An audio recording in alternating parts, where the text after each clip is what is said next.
মন্দির ভাঙ্গা, মূর্তি ভাঙ্গার সাথে ইসলামের পক্ষের শক্তির কোনো সম্পর্ক নাই। চিল্লায় বলেন ঠিক কিনা?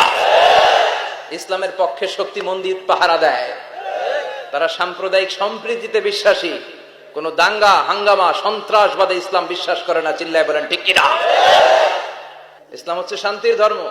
আমরা সবসময় সাম্প্রদায়িক সম্প্রীতি, ভালোবাসা এটাতে বিশ্বাসী। হিন্দুরা ঢোল বাজায়, আমরা কিছু বলি না।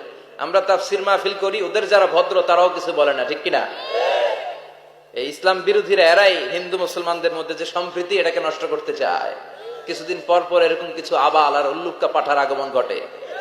এক বাংলাদেশ, আমাদের দেশটা অনেক ছোট্ট কিন্তু সৌন্দর্যের লীলাভূমি। সুবহানাল্লাহ পড়ে। এমন কিছু নাই যে দেয় নাই। কি পাহাড়, কি সাগর, কি নদী, কি সবুজ। সমস্যা হয়েছে দুর্নীতি।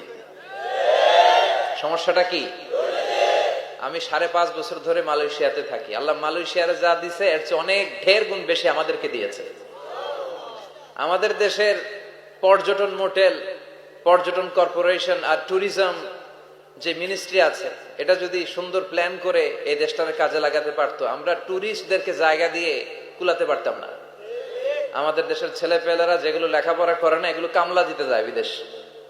এই দেশটারে সাজাইলে এখানে ট্যুরিজমকে দেখাশোনা করার জন্য আমাদের প্রত্যেকটা ছেলের কর্মসংস্থানের ব্যবস্থা হয়ে যেত। এগুলো নিয়ে চিন্তা নাই। এরা ঘুরতে যায় বিভিন্ন দেশে, দেশ নিয়ে চিন্তা নাই। আল্লাহ আমাদের নেতাদেরকে তুমি হেদায়েত দাও।